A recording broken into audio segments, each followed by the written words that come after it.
Hi America, I want to introduce you to someone very cute and special. This is Radar, and as you can see, Radar does not mind jumping through hoops, and she's actually very good at it. Here's something to consider though. People shouldn't be. There are some examples of hoops that those running this COVID-19 scam are wanting us to jump through. And again, I just want to remind you, I know COVID-19 is real, I know coronavirus is real, but the way that it's being dealt with, the way it's being used to manipulate us, it's not okay. There's a lot of fabrication going on. So here's one hoop that my family and I encountered. All summer long, we've been going to the library, picking up our books through this drive-through system that they created, so that way it could be contactless and safe. You drive up to the lady, she's got her mask, the librarian, they have their mask and gloves on. You can stay in your car, you tell them your library number, and then you pull up. They tell you which space to go park in, you go park in it, someone comes out with their mask and gloves and they drop it on the chair in front of your car, and when they give you the thumbs up, that's when you're safe and clear to get out of your car and go pick up the bag that they just touched. Well, we've been doing it all summer long, no problem. And then I pull up to the library and the lady asks me, do you have a mask? And I said, no. And she said, oh, well, you'll need a mask. I'm in my car, why do I need a mask? Well, because that's the library rules. I'm in my car, I don't need a mask. I'm sorry, we're not gonna be able to help you unless you have a mask. I've been doing this all summer long, I told her. Why would I need a mask? I'm in my car, I'm more than 6 feet away. If 6 feet is the safe zone, I'm even more safe, you're even more safe. I don't need a mask. She told me, if you're gonna be using the library services, you need to have a mask on. I told her, you have no jurisdiction over me in my car. I'm in my car, you have no say whether or not I'm wearing a mask. And so she told me, well, we'll help you this once, but not again. You'll need a mask the next time you come. I told her, I'm not going to wear a mask the next time I come. Thank you very much. So I pull up. While I'm sitting there waiting for my books, she brings this out to me.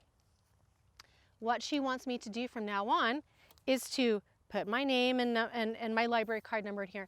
And then since I won't wear a mask in my car, I need to roll up my window, put this in the window so they can see it, and then they'll bring me my books. Does that sound like a ridiculous hoop or what? Here's another one. My kids are in sports, and so they are told that they need to wear a mask from the car sitting in the parking lot. When we pull in, they have to have a mask on when they get out of the car. They have to wear one to the field, and when they get to the field, they can take it off. They can play, they can be around all the other athletes, and then they have to put their mask back on to walk back to the car. Does that sound stupid or what? Here's another one. Wearing a mask to a restaurant, you wear it into the restaurant to talk to the host or hostess at the front desk, and then you can take it off when you're seated. Then you can eat and have a happy time, and then you have to put the mask on to leave the restaurant. So only when you are seated are you safe. Any other time walking around, you have to have a mask on. And of course, I'm sure you've heard by now, Gavin Newsom wants people in California to keep a mask on at all times and only lift it up when they're inserting a bite into their mouth. Okay, now that I've said this out loud, is that stupid or what? People, we are being stupid for going along with this. So as of right now, let's talk about numbers here in Arizona, the state of Arizona.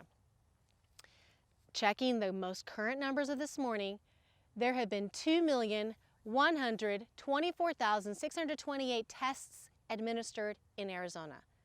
Those are the most current numbers. Out of that 2,124,628 tests, there have been, supposedly, 249,818 positive test results. Now, we know personally in our family of 3 people who received phone calls saying they tested positive when they never even took the test. So I'm sure you probably know of others, or someone you know of knows of someone.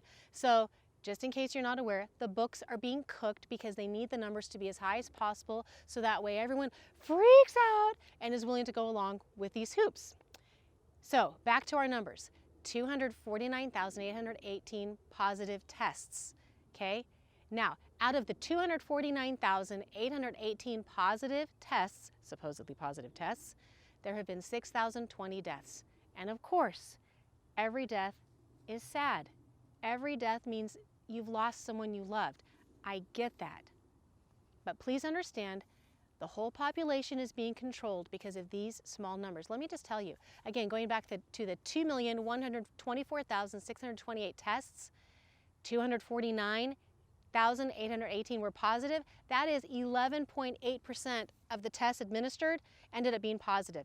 11.8 of the tests administered ended up being positive. And we know those positives are not all positives. There's something called a false positive.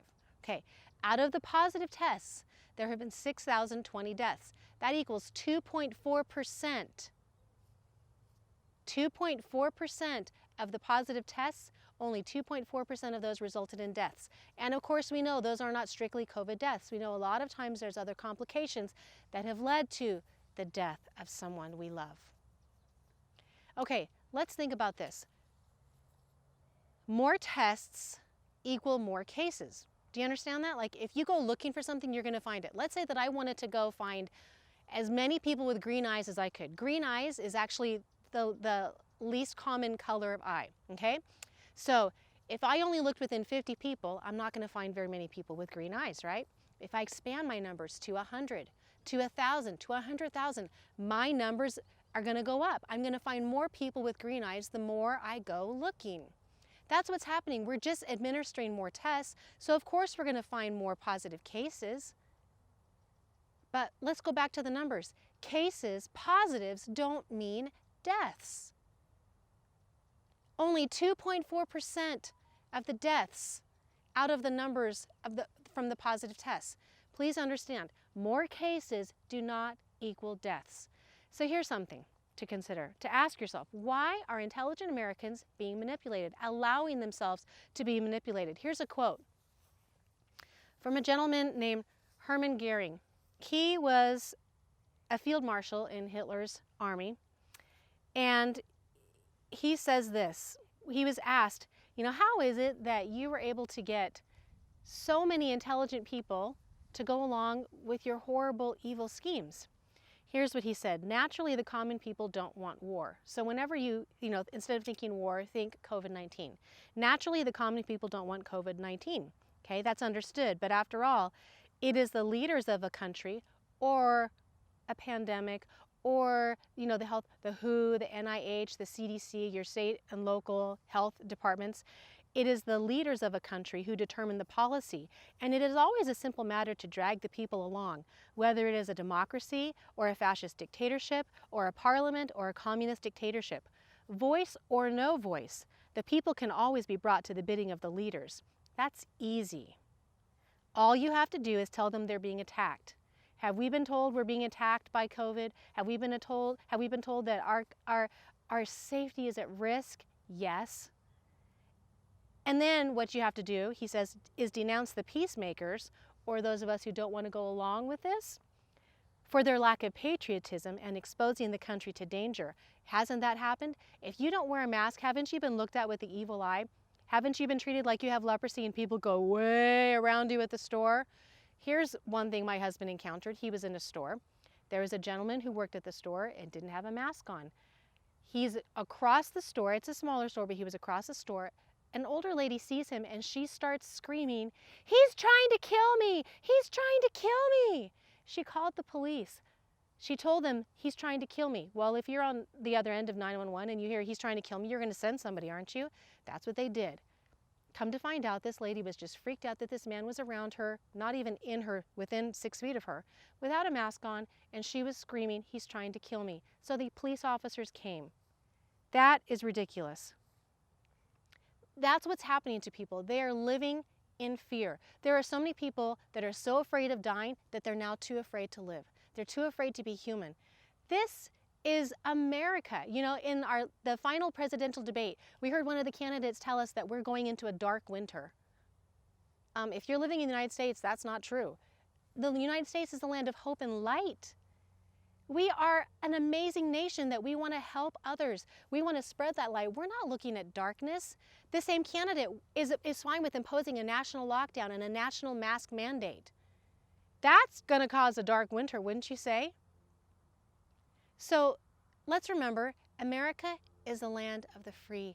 It's a land of hope. It's a land of light. It's a land of opportunity. This is a beautiful country we live in. You know, this morning, my family and I went to vote. My husband and I always take our kids with us. It's always been what we do. They've always been a part of it. We were there and we saw this really cool t-shirt. It said, "We are not descendants of fearful men." Don't you love that? You think back to what the founders of our country were facing. They were facing death for what they were doing in founding the freedoms of our country. Are you a descendant of a fearful person? If so, remember, you live in America. You are not descendants of fearful men. You are descendants of men who were true heroes. Men who knew what it was going to take to maintain freedom, to give us freedom, to establish this beautiful country. You're not a descendant of fearful men. You are a descendant of amazing men, the most amazing philosophers and brave men who founded this country. What an honor. There is honor and strength in being an American, and it's time we remember that. America, let's unmask our freedom. So quick question, are you ready to stop being the silent majority? Are you ready to be brave? If so, get your Unmask Our Freedom gear. We have t-shirts, we have yard signs, we've ordered business cards. We would love for you to join the brigade, to join the Unmask Our Freedom Fighters, and be a part of us. And show everyone else what it's like to be happy and free and maskless and be normal and be an American and decide for yourself and run your own life. So get your t-shirt. We have red, we have white. Get your yard sign, double-sided. You stick it in your yard and your whole neighborhood knows you have unmasked your freedom. You can join us on social media, Instagram, Parler, Gab, Twitter. We are on YouTube and Rumble. Facebook, still not yet because we are still disabled. That's all right. Our account might be disabled, but our freedom isn't. So grab your gear, America, unmask your freedom.